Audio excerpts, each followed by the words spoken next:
Hola, ¿cómo están? Bueno, acá yo de nuevo, Delfina, vengo a contarles hoy un poquito de comercio internacional, globalización y qué pasa en el medio con las ciudades y cómo se organizan. El enfoque que tomamos es mirar la globalización, el comercio internacional a partir de las cadenas globales de valor.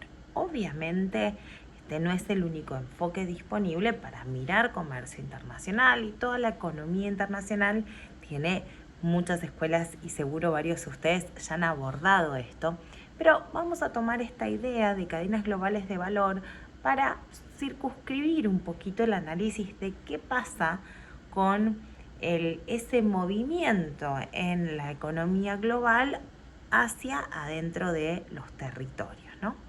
Bueno, entonces tienen el texto de Ferrando sobre qué son las cadenas globales de valor y cómo se miden y su impacto en el PBI, y yo les voy a sumar también uno de Daniel Stengen, un compañero doctor del CONICET, y también Fernando Porta, otro referente muy importante en temas económicos, que también hacen una mirada sobre cadenas globales de valor y crecimiento y una mirada crítica también sobre esto, ¿no?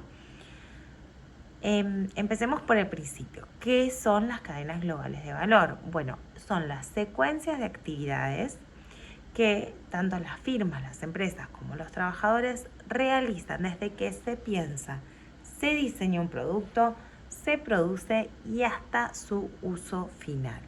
Ese proceso puede tener localizaciones diversas a lo largo del mundo y por tanto tiene consecuencias en los patrones de estructuración de la geografía y también del gobierno de eso y de las políticas públicas alrededor de esas cadenas globales de valor, ¿no? Ferrando propone mirar básicamente dónde se ubica un país, una ciudad en esa cadena global de valor. Habla de aguas arriba, si ese país, esa economía exporta la cadena global de valor con materias primas o si está en un lugar aguas abajo, ¿no? Pensemos rápidamente el ejemplo de la producción de baterías en donde la Argentina es junto a Chile y Bolivia forman el triángulo de litio, sí, y exportan litio al mundo, se va a el sudeste asiático, se realiza ahí el producto, vuelve quizás a Estados Unidos o a lugares, a una fábrica de China, se introduce la batería, por ejemplo, en un auto eléctrico, viene un autoparte o híbrido, viene una autoparte acá a la Argentina donde se termina de ensamblar. Bueno, ahí estás en las dos puntas, ¿sí?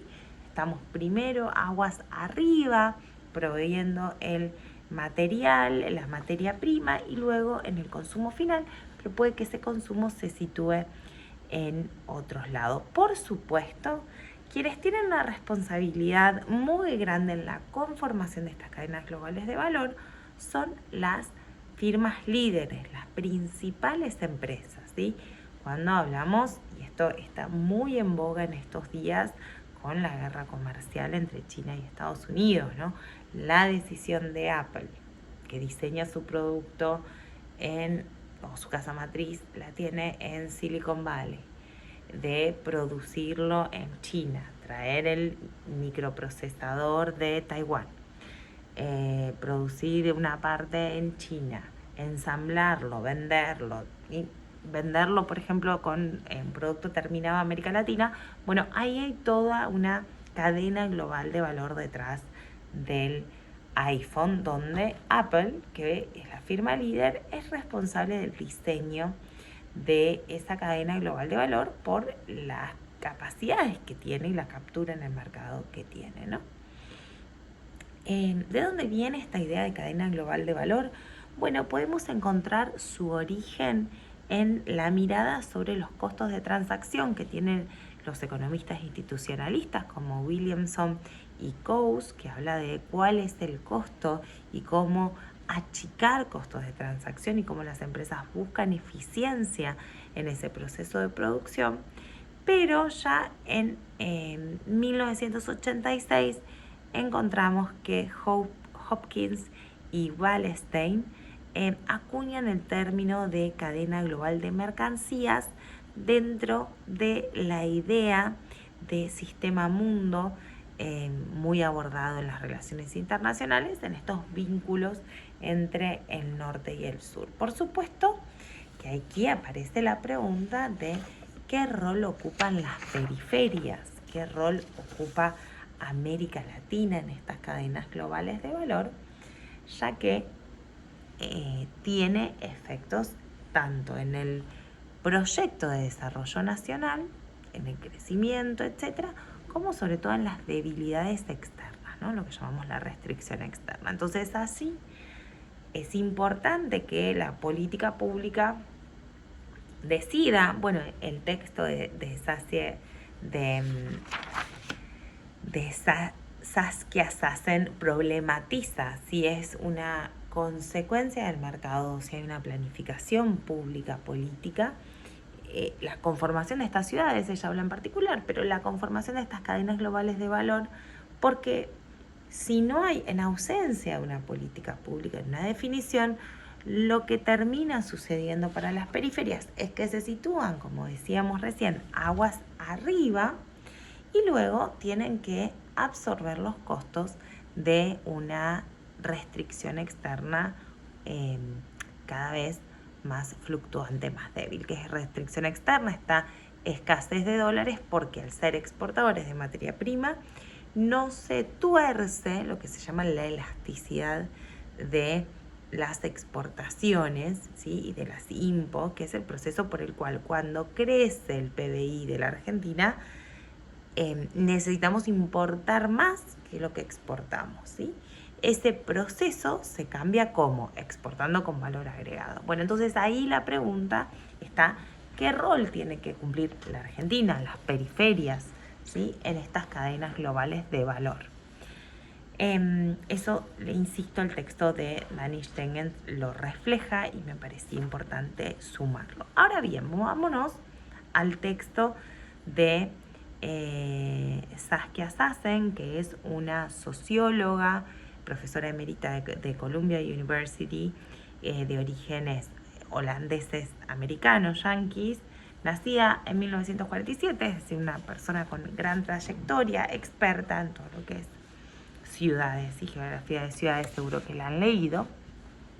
Y en el texto que les recomendamos para abordar, ella justamente problematiza qué pasa con la morfología de las ciudades, de las regiones, frente a estos cambios en la globalización o el mundo global, ¿no? Entonces, en el texto, el reposicionamiento de las ciudades y regiones urbanas en una economía global, Saskia Sassen elabora o posiciona tres grandes categorías, ¿sí? Que es la conformación de ciudades globales, por un lado, luego la tendencia de una formación de megaregiones adentro de esos centros urbanos, ¿sí? O alrededor, mejor dicho, de esos centros urbanos, y en tercer lugar, la existencia de flujos transfronterizos que conectan ciudades, generando una jerarquía urbana. La autora asume que gran parte de la literatura ya escribe sobre ciudades globales. Obviamente ahí los grandes ejemplos, quienes lideran el ranking de ciudades globales por los niveles de servicio, de conectividad, de urbanización, etcétera, que disponen, son Londres y Nueva York. Pero problematiza más estas dos nuevas morfología que se arma alrededor de la globalización. Este es un texto del 2007. Luego haré unos comentarios al respecto de cuán actual o no son estos textos, ¿no? Bien, entonces, básicamente, ¿qué dice la autora? Dice que es necesario adaptar los marcos de interpretación y de políticas para aprovechar estos cambios que se están dando y buscar beneficios distributivos, ¿no? Reconoce de entrada que en estos cambios morfológicos de las ciudades, tanto en las megaregiones como en los flujos transfronterizos, en estas redes que están conectadas, bueno, hay perdedores y ganadores, y es allí donde hace un llamado a la política pública para balancear estas sinergias, ¿no? Y dice algo que es interesante, dice, miren, hay políticas que se piensan, yo hablaba recién de cadenas globales de valor, por ejemplo, de dónde ubicarse, bueno, que no son necesariamente urbanas, pero deben pensarse desde una mirada de la ciudad, el impacto que tiene en la organización de las ciudades, ¿no? Vayamos un poquito más entonces a las definiciones. Megaregiones combina una diversidad interna, ¿no? Reconoce la autora, donde hay áreas avanzadas, áreas rezagadas, que hay un potencial para el desarrollo importante, generando grises en la trama, y da, por ejemplo, el ejemplo, lo estaba buscando recién, quería insistir en esta idea de megaregiones, que son territorios amplios, diversos, con integración de sectores, y que se busca gobernanza innovadora, y pone como ejemplo la región del delta del río Perla en China, que incluye ciudades como Guangzhou, Shenzhen y Hong Kong, que es una megaregión donde hay varias regiones y áreas metropolitanas, donde se fusionan y comparten infraestructuras, mercados laborales y generan ventajas económicas y comparativas, las famosas economías de aglomeración que ya vimos en este curso. La autora misma dice, cito, una tendencia principal evidente en todo el mundo es la formación de escalas urbanas crecientemente grandes, las cuales en cierto momento pueden ser descritas como megaregiones, que se mezclan las áreas metropolitanas entre sí. Hay, simplemente acoto, después lo pueden profundizar ustedes. Ahí ella también dice, ojo, porque si crece demasiado, se generan, en vez de eficiencias de aglomeración, costos relacionados a ese aglomerado, esa economía de la aglomeración, costos relacionados con un transporte donde te tardas mucho tiempo, de contaminación, de organización, de baja calidad de vida, etcétera, etcétera, ¿no? Pero reconoce la conformación de estas mallas de mega regiones, donde adentro de la región hay ciudades y áreas metropolitanas que están aglomerándose. Y luego dice, bueno, pero también hay flujos transfronterizos que conectan ciudades como redes que se arman, ¿no? Ahí habla del flujo de profesionales, de turistas, de servicios, de capitales, de la renta financiera también. Un ejemplo, podemos tomar el eje Buenos Aires, Sao Paulo, Ciudad de México, donde tenemos servicios legales, contables y de consultoras que se aglutinan en los famosos departamentos de las grandes corporaciones mundiales que de ahí se encargan de LATAM, ¿no? Cuando hablamos Pfizer, LATAM, Johnson & Johnson, LATAM, Toyota, LATAM, ¿sí? Las megas regiones, las ciudades están conectadas mucho por estos flujos, ¿no? Pensemos, Ernst & Young, la gran consultora, las Big Five de consulting internacional, ¿no? Tienen 700 oficinas en el mundo, en más de 150 países. Bueno, ahí no solo hay una conexión de la firma, sino que hay un flujo de conocimiento cultural, de know-how, de cómo hacer, ¿sí? Que se traslada en estas ciudades conectadas, ¿no? Como dice la autora, es la expansión de flujos transfronterizos que conectan ciudades a diversos niveles, ¿no?